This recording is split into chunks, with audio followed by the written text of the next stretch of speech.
ಭದ್ರತಾ ಬಗ್ಗೆ? ನಾಳೆ ಎಚ್.ಡಿ. ಕೋಟೆ ತಾಲೂಕಿನ ಶಿರಮಳ್ಳಿ ಗ್ರಾಮದ ಶ್ರೀ ಲಕ್ಷ್ಮೀದೇವಿ ಅಮ್ಮನವರ ಒಂದು ದೇವಸ್ಥಾನ ಉದ್ಘಾಟನಾ ಸಮಾರಂಭಕ್ಕೆ ಮಾನ್ಯ ಮುಖ್ಯಮಂತ್ರಿಗಳು ಆಗಮಿಸುತ್ತಿದ್ದು, ಈ ಒಂದು ಹಿನ್ನೆಲೆಯಲ್ಲಿ ಪೊಲೀಸ್ ಇಲಾಖೆ ವತಿಯಿಂದ ಸೂಕ್ತ ಬಂದೋಬಸ್ತ್ ವ್ಯವಸ್ಥೆ ಮಾಡಿದ್ದೀವಿ. ಈ ಒಂದು ಬಂದೋಬಸ್ತ್ ಕರ್ತವ್ಯಕ್ಕೆ ಒಬ್ಬರು SP, ಒಬ್ಬರು ಅಡಿಷನಲ್ SP, 4 DSP, 15 ಜನ ಇನ್ಸ್ಪೆಕ್ಟರ್ಗಳು, 30 ಜನ PSIಗಳು ಸೇರಿದಂತೆ ಒಟ್ಟು 400ದಷ್ಟು ಜನ ಅಧಿಕಾರಿ ಮತ್ತು ಸಿಬ್ಬಂದಿಯವರನ್ನು ಬಂದೋಬಸ್ತ್ ಕರ್ತವ್ಯಕ್ಕೆ ನೇಮಿಸಿದ್ದೀವಿ. ಮತ್ತು ಈ ಒಂದು ಕರ್ತವ್ಯಕ್ಕೆ 2 KSRP, 4 DR ಪ್ಲಾಟೂನ್ಗಳನ್ನು ಸಹಿತ ನಾವು ತೆಗೆದುಕೊಂಡಿದ್ದೀವಿ. ಒಟ್ಟಾರೆಯಾಗಿ ಈ ಒಂದು ಸಮಾರಂಭಕ್ಕೆ ಸುಮಾರು 5,000 to 10,000 ಜನ ಸಾರ್ವಜನಿಕರು ಭಾಗವಹಿಸುವುದರಿಂದ ಸಾರ್ವಜನಿಕರಿಗೆ ಯಾವುದೇ ರೀತಿಯ ತೊಂದರೆ ಆಗಬಾರ್ದು ಮತ್ತು VIP ಗಳು ಬಂದು ಹೋಗುವ ಒಂದು ವ್ಯವಸ್ಥೆಯನ್ನು ಸಹಿತ ನಾವು ಮಾಡಿದ್ದೀವಿ.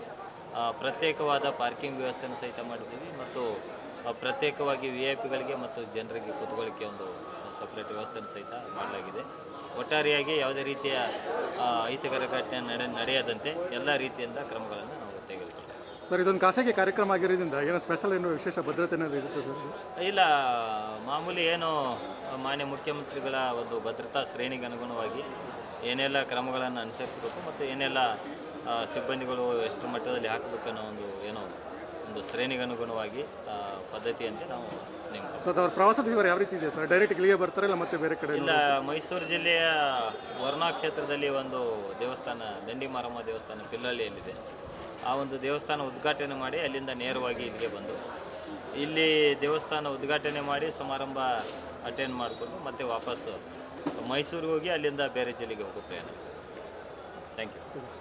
ಇಂತಹ ನೈಜ, ಇಂಟ್ರೆಸ್ಟಿಂಗ್ ಹಾಗೂ ಕ್ಯೂರಿಯಾಸಿಟಿ ಸುದ್ದಿಗಳು ನಿಮಗೆ ಸಿಗಬೇಕು ಅಂದರೆ ಇಂಡಿಯಾ ಫಸ್ಟ್ ಟಿವಿ ಸಬ್ಸ್ಕ್ರೈಬ್ ಮಾಡಿ.